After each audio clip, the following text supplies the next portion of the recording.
Tahun 2008, dunia seolah berhenti berputar. Bank-bank terbesar di Amerika mulai tumbang satu persatu. Ribuan perusahaan gulung tikar. Pasar saham ambruk. Harga rumah yang selama bertahun-tahun terus naik tiba-tiba jatuh bebas. Jutaan keluarga kehilangan rumah mereka. Tabungan yang dikumpulkan seumur hidup lenyap hanya dalam hitungan bulan. Lebih dari 8 juta orang kehilangan pekerjaan. Kerugian ekonomi global mencapai triliunan dolar. Banyak ekonom menyebutnya sebagai krisis keuangan terburuk sejak depresi besar tahun 1930-an. Hampir tidak ada seorang pun yang benar-benar melihat bencana ini akan datang. Bank investasi gagal melihatnya. Lembaga pemeringkat gagal melihatnya. Pemerintah Amerika gagal melihatnya. Bahkan ribuan analis Wall Street yang setiap hari dibayar mahal untuk membaca kondisi pasar pun ikut lengah. Tetapi ada satu orang yang justru sudah memprediksi krisis ini bertahun-tahun sebelumnya. Bukan seorang menteri keuangan, bukan gubernur bank sentral, bukan pula CEO bank terbesar di dunia. Namanya Michael Burry. Kalau mendengar nama Michael Burry, kebanyakan orang langsung teringat pada film The Big Short. Film tersebut memang membuat namanya dikenal di seluruh dunia. Kisah asli Michael Burry jauh lebih luar biasa daripada yang ditampilkan di layar lebar. Michael Burry adalah seorang dokter. Ia menghabiskan bertahun-tahun mempelajari anatomi manusia, menjalani pendidikan kedokteran yang berat, hingga akhirnya bekerja sebagai dokter spesialis neurologi. Tidak ada yang menyangka bahwa beberapa tahun kemudian, dokter yang pendiam ini justru akan membuat Wall Street gemetar. Perjalanan menuju titik itu tidaklah mudah. Sejak kecil, hidup Michael Burry sudah dipenuhi tantangan yang membentuk cara berpikirnya. Di video ini, kita tidak hanya akan membahas bagaimana Michael Burry menghasilkan ratusan juta dolar. Kita juga akan melihat bagaimana masa kecilnya membentuk cara berpikir yang berbeda. Bagaimana ia meninggalkan profesi dokter demi mengikuti keyakinannya. Hingga bagaimana seorang pria yang hampir selalu bekerja sendirian berhasil menemukan retakan besar dalam sistem keuangan Amerika jauh sebelum siapapun menyadarinya. Terkadang, orang yang paling sedikit berbicara adalah orang yang paling banyak melihat.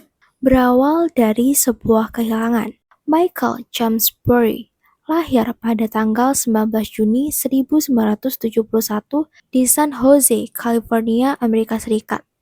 Namun hidupnya berubah, bahkan sebelum ia cukup besar untuk mengingatnya. Saat baru berusia 2 tahun, ia didiagnosis menderita retinoblastoma, yaitu kanker mata langka yang umumnya menyerang anak-anak. Demi menyelamatkan nyawanya, dokter harus mengangkat mata kirinya. Sejak saat itu, Michael Burry menggunakan mata palsu sepanjang hidupnya. Bagi kebanyakan orang, kejadian ini mungkin hanya terdengar sebagai catatan medis. Namun bagi seorang anak kecil, kehilangan satu mata berarti harus tumbuh dengan perbedaan. Kondisi tersebut perlahan membentuk kepribadiannya. Ia menjadi anak yang sangat pendiam dan cenderung menghindari perhatian. Karena menggunakan mata palsu, ia sering kesulitan melakukan kontak mata secara alami saat berbicara dengan orang lain. Dalam berbagai kisah tentang dirinya, Burry dikenal lebih nyaman mengamati daripada menjadi pusat perhatian. Ia tidak banyak bicara, tetapi hampir selalu memperhatikan detail-detail kecil yang sering diabaikan oleh orang lain. Saat anak-anak lain menghabiskan waktu bermain di luar, Michael justru lebih sering menghabiskan waktunya bersama buku.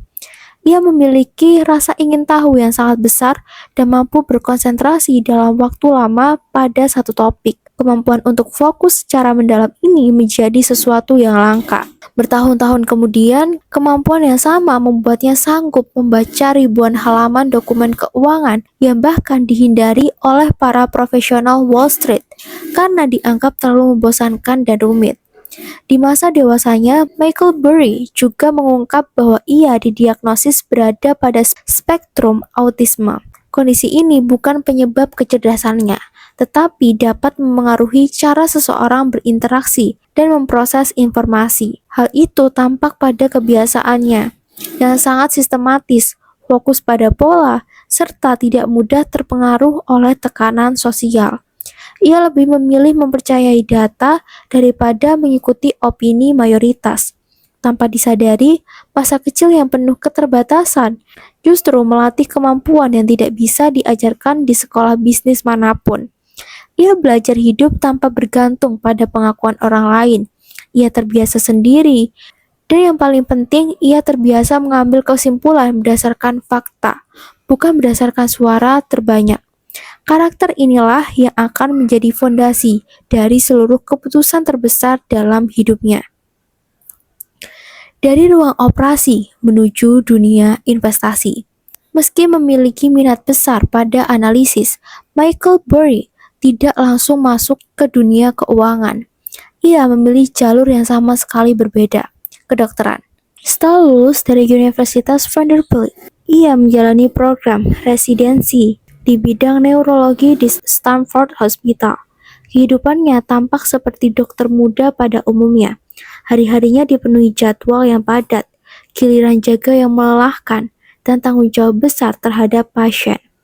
Namun di balik rutinitas itu, ada satu kebiasaan yang perlahan mengambil semakin banyak waktunya. Setiap selesai bekerja, ketika sebagian besar rekan sejawat memilih beristirahat, Burry justru membuka laporan keuangan perusahaan. Ia tidak tertarik mengejar saham yang sedang populer. Ia lebih suka membaca neraca, laporan laba rugi, dan catatan kaki laporan keuangan yang seringkali diabaikan investor lain. Baginya, memahami sebuah perusahaan tidak berbeda jauh dengan mendiagnosis pasien. Sebelum mengambil kesimpulan, ia harus memeriksa seluruh gejalanya terlebih dahulu. Minat itu kemudian membawanya ke forum-forum investasi di internet. Sejak 1996, Burry aktif menulis analis saham di komunitas daring seperti Silicon Investasi. Di sana, ia membahas perusahaan-perusahaan yang menurutnya diperdagangkan jauh di bawah nilai wajarnya. Awalnya tidak banyak yang mengenalnya. Bahkan, sebagian anggota forum meragukan bagaimana mungkin seorang dokter memahami pasar saham. Namun perlahan, kualitas analisisnya mulai menarik perhatian. Tulisannya berbeda dari kebanyakan investor retail. Hampir setiap rekomendasi disertai penjelasan mendalam, data keuangan, dan alasan yang runtut. Dalam beberapa tahun, ia telah menulis ribuan unggahan tentang investasi dan membangun reputasi sebagai analis yang teliti. Reputasi itu akhirnya menyebar hingga ke kalangan investor profesional. Beberapa manajer investasi mulai membaca tulisan-tulisannya secara rutin. Salah satunya adalah Joel Greenblatt, investor terkenal sekaligus pendiri Gotham Capital. Greenblatt terkesan bukan karena Burry memiliki latar belakang keuangan, melainkan karena cara berpikirnya yang disiplin dan independen. Ia melihat sesuatu yang jarang ditemukan, seseorang yang benar-benar mengambil keputusan berdasarkan data, bukan mengikuti opini pasar. Pada tahun 2000, Michael Burry mengambil keputusan terbesar dalam hidupnya. Ia meninggalkan jalur karir sebagai dokter dan mendirikan perusahaan investasinya sendiri, Scion Capital. Modal awalnya berasal dari tabungan pribadi, warisan, serta pinjaman dari keluarganya. Tidak lama kemudian, beberapa investor termasuk Joel Greenblatt dan Jack Byrne ikut menanam modal karena percaya pada kemampuan analisanya. Nama Scion sendiri terinspirasi dari novel fantasi The Sign of Shannara, salah satu buku favorit Burry. Kepercayaan itu segera membuahkan hasil. Dalam beberapa tahun pertama, Scion Capital mencatat kinerja yang jauh mengungguli indeks pasar. Keberhasilan tersebut membuat semakin banyak investor mempercayakan dana mereka kepada Burry. Menjelang 2004, aset yang dikelola Scion telah berkembang pesat, dan nama Michael Burry mulai diperhitungkan di Wall Street. Namun justru ketika reputasinya sedang berada di puncak, ia menemukan sesuatu yang membuatnya mengabaikan semua pencapaian itu. Saat investor lain sibuk mencari peluang keuntungan berikutnya, Burry mulai melihat retakan yang perlahan muncul di pasar perumahan Amerika. Taruhan yang dianggap gila. Pada tahun 2004, Science Capital sedang berada di puncak performanya. Dana yang dikelola Michael Burry menghasilkan keuntungan yang jauh mengungguli pasar. Investor terus berdatangan, mempercayakan uang mereka kepada mantan dokter yang tidak memiliki latar belakang pendidikan keuangan. Di mata banyak orang, inilah saat yang tepat untuk menikmati keberhasilan. Namun, Michael Burry justru mulai mengalihkan perhatian ke tempat yang hampir tidak dianggap berbahaya oleh siapapun, pasar kredit perumahan Amerika. Saat itu, sektor properti sedang mengalami masa keemasan. Harga rumah terus naik dari tahun ke tahun. Bank berlomba-lomba menawarkan pinjaman. Iklan kepemilikan rumah muncul di mana-mana. Pemerintah mendorong semakin banyak warga memiliki rumah sebagai simbol stabilitas ekonomi. Di Wall Street, investasi berbasis properti dianggap sebagai salah satu aset paling aman yang bisa dimiliki. Suasananya begitu optimis. Banyak orang bahkan percaya bahwa harga rumah di Amerika tidak mungkin turun secara bersamaan. Namun justru keyakinan itulah yang membuat Michael Burry merasa tidak tenang. Ada satu pertanyaan yang terus mengganggunya. Mengapa semua orang begitu yakin? Semakin banyak orang sepakat pada satu hal, semakin besar keinginannya untuk memeriksa kembali apakah keyakinan itu benar. Alih-alih membaca berita atau mendengar komentar para ekonom di televisi, ia memilih mencari jawabannya langsung dari sumber utamanya. Ia mulai membuka prospektus Mortgage-Backed Securities atau MBS. Bagi sebagian besar investor, dokumen-dokumen itu nyaris tidak pernah disentuh. Isinya sangat tebal, dipenuhi istilah hukum, model statistik, dan ribuan data mengenai pinjaman perumahan. Membaca satu dokumen saja bisa memakan waktu berjam-jam. Sebagian besar manajer investasi memilih jalan yang lebih mudah. Mereka cukup melihat satu hal, peringkat AAA. Jika lembaga pemeringkat memberi nilai tinggi, maka produk tersebut dianggap aman. Selesai. Tapi Michael Burry tidak pernah merasa puas hanya dengan sebuah label. Baginya, angka selalu lebih jujur daripada opini, dan laporan asli selalu lebih berharga daripada ringkasannya. Hari demi hari, ia mulai menelusuri setiap halaman. Satu pinjaman, lalu pinjaman berikutnya, kemudian puluhan, lalu ratusan. Semakin banyak data yang ia baca, semakin sering ia berhenti di tengah halaman. Ada sesuatu yang tidak masuk akal. Awalnya ia mengira hanya menemukan beberapa kasus yang buruk. Namun pola yang sama terus muncul. Banyak pinjaman ternyata diberikan kepada orang-orang dengan kemampuan finansial yang lemah. Sebagian memiliki riwayat kredit yang buruk. Sebagian lagi memperoleh pinjaman dengan uang muka yang sangat kecil, yang penghasilannya hampir tidak diverifikasi secara memadai. Yang lebih mengkhawatirkan, sebagian besar pinjaman tersebut menggunakan skema treasury rate. Pada tahun-tahun awal, bunga dibuat sangat rendah, sehingga cicilan terlihat ringan dan terjangkau. Namun, bunga murah itu hanya bersifat sementara. Begitu masa promosi berakhir, suku bunga akan menyesuaikan ke tingkat normal, dan cicilan bulanan dapat melonjak secara drastis. Burry mencoba membayangkan apa yang akan terjadi ketika masa promosi itu berakhir. Bagaimana jika jutaan keluarga mengalami kenaikan cicilan hampir pada waktu yang sama? Bagaimana jika mereka tidak mampu membayar? Jawabannya mulai terlihat jelas. Gelombang gagal bayar bukanlah kemungkinan yang mustahil. Itu hanya soal waktu. Namun semakin jauh penyelidikan, semakin ia menyadari bahwa kredit macet bukanlah masalah terbesar. Masalah sesungguhnya berada satu tingkat di atasnya. Pinjaman-pinjaman itu tidak berhenti di bank yang menerbitkannya. Mereka dikumpulkan menjadi satu, dikemas ulang menjadi produk investasi bernilai miliaran dolar. Lalu dijual ke berbagai instrumen keuangan di seluruh dunia dalam bentuk mortgage-backed securities. Di atas kertas, produk-produk tersebut tampak sangat meyakinkan. Diversifikasi dianggap mampu menyebarkan resiko. Model matematika menunjukkan peluang gagal bayar yang rendah. Dan hampir semuanya memperoleh peringkat AAA. Semakin banyak laporan yang ia baca, semakin sulit baginya memahami bagaimana produk dengan kualitas pinjaman seperti itu bisa memperoleh peringkat keamanan tertinggi. Saat itulah Michael Burry sampai pada kesimpulan yang mengubah seluruh cara pandangnya terhadap pasar. Bukan hanya beberapa kredit yang buruk, masalahnya adalah seluruh sistem keuangan sedang dibangun di atas satu asumsi yang sama, bahwa harga rumah akan terus naik. Selama asumsi itu benar, semua model akan terlihat masuk akal. Namun jika suatu hari harga rumah berhenti naik, apalagi mulai turun, maka seluruh rantai keuangan itu bisa runtuh secara bersamaan. Bagi Michael, ini bukan lagi sekedar peluang investasi, ini adalah bom waktu. Setelah berbulan-bulan memeriksa ribuan halaman dokumen, ia akhirnya mengambil keputusan yang bahkan sulit dipahami oleh Wall Street. Ia mendatangi beberapa bank investasi besar dan meminta mereka membuat kontrak kredit default swap atau CDS untuk obligasi-obligasi berbasis hipotek tersebut. Permintaan itu membuat banyak banker kebingungan.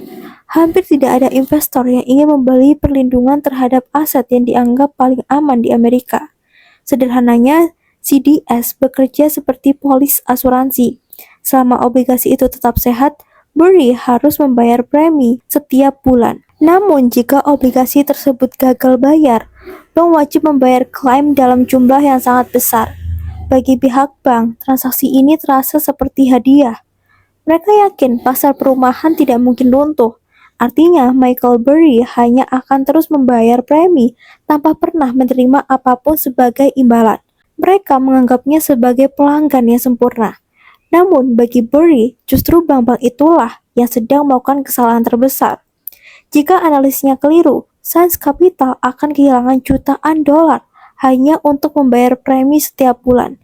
Reputasinya akan hancur, investor akan meninggalkannya. Karir yang ia bangun selama bertahun-tahun bisa berakhir dalam sekejap. Tetapi setelah berbulan-bulan membaca dokumen yang bahkan tidak ingin disentuh oleh sebagian besar Wall Street, ia sampai pada satu keyakinan yang tidak lagi bisa ia abaikan. Dan Michael Burry yakin ia baru saja menemukannya saat semua orang menentangnya. Tahun 2005 hingga 2006 menjadi masa paling berat dalam perjalanan Michael Burry. Taruhan besarnya belum menghasilkan apapun. Berita ekonomi dipenuhi optimisme.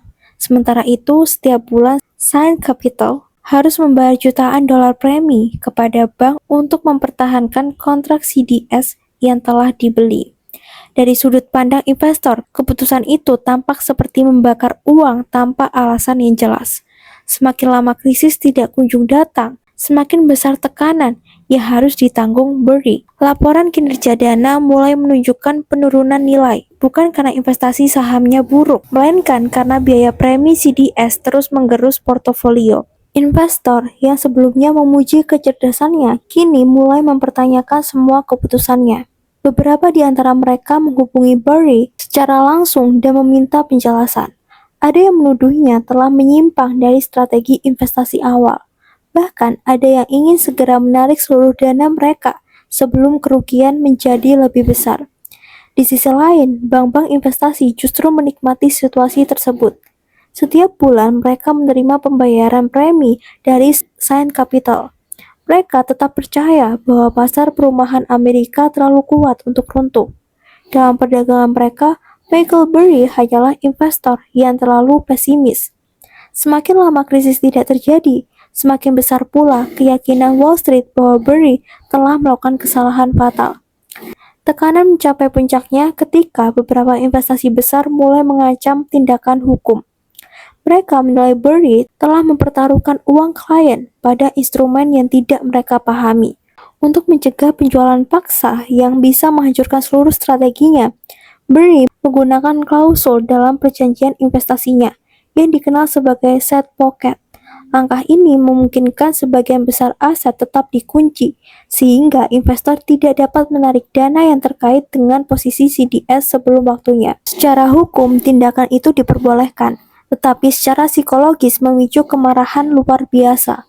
Banyak investor merasa hak mereka telah dirampas. Selama hampir 2 tahun, Michael Burry hidup dalam tekanan yang luar biasa. Ia dicaci oleh investor, diragukan oleh bank, dan diabaikan oleh hampir seluruh Wall Street. Namun setiap malam ia kembali membuka data yang sama, memeriksa angka-angka yang sama, lalu menutup harinya dengan keyakinan yang sama. Sistem ini tidak akan mampu bertahan selamanya. Ia mungkin sendirian, tetapi baginya kebenaran tidak ditentukan oleh berapa banyak orang yang mempercayainya. Kebenaran ditentukan oleh fakta, dan fakta-fakta itulah yang sebentar lagi akan mengguncang dunia. Hari ketika dunia akhirnya mendengarkannya. Awal tahun 2007 menjadi titik balik yang telah lama ditunggu Michael Burry. Perlahan tetapi pasti, prediksi yang selama 2 tahun hanya hidup di atas kertas mulai menjadi kenyataan. Masa promosi bunga rendah atau teaser rate pada jutaan kredit perumahan mulai berakhir. Cicilan rumah melonjak drastis. Bagi banyak keluarga yang sejak awal hanya mampu membayar bunga murah, kenaikan itu menjadi pukulan telak. Dalam hitungan bulan, jumlah gagal bayar mulai meningkat. Rumah-rumah yang sebelumnya menjadi simbol impian masyarakat Amerika berubah menjadi aset yang tidak lagi mampu mempertahankan pemiliknya. Gelombang gagal bayar itu kemudian merambat ke seluruh sistem keuangan. Nilai mortgage-backed securities yang selama ini dianggap sangat aman mulai jatuh. Bank-bank investasi yang menyimpan aset tersebut dalam jumlah besar mulai mengalami kerugian miliaran dolar. Kepanikan menyebar dari satu institusi ke institusi lain. Pasar yang selama bertahun-tahun dibangun di atas kepercayaan tiba-tiba kehilangan fondasinya. Investor tidak lagi tahu aset mana yang benar-benar aman dan mana yang hanya terlihat aman di atas kertas. Puncaknya terjadi pada tahun 2008. Salah satu bank investasi terbesar di Amerika, Lehman Brothers, mengajukan kebangkrutan. Peristiwa ini mengguncang pasar keuangan, bursa saham anjlok, kredit membeku, perusahaan kesulitan memperoleh pendanaan. Dampaknya tidak hanya dirasakan di Amerika Serikat, tetapi juga menyebar ke Eropa, Asia, hingga berbagai negara berkembang. Jutaan orang kehilangan pekerjaan, jutaan keluarga kehilangan rumah, dan ekonomi global mengalami resesi terdalam sejak depresi besar. Krisis yang sebelumnya dianggap mustahil akhirnya benar-benar terjadi. Di tengah kekacauan itu, kontrak kredit default swap yang dimiliki Michael Burry mulai menunjukkan nilai sebenarnya. Bank-bank yang sebelumnya menerima premi setiap bulan kini harus membayar klaim dalam jumlah yang sangat besar. Taruhan yang selama 2 tahun dianggap gila berubah menjadi salah satu keputusan investasi paling menguntungkan dalam sejarah modern. Michael Burry memperoleh keuntungan pribadi sekitar 100 juta dolar Amerika Serikat.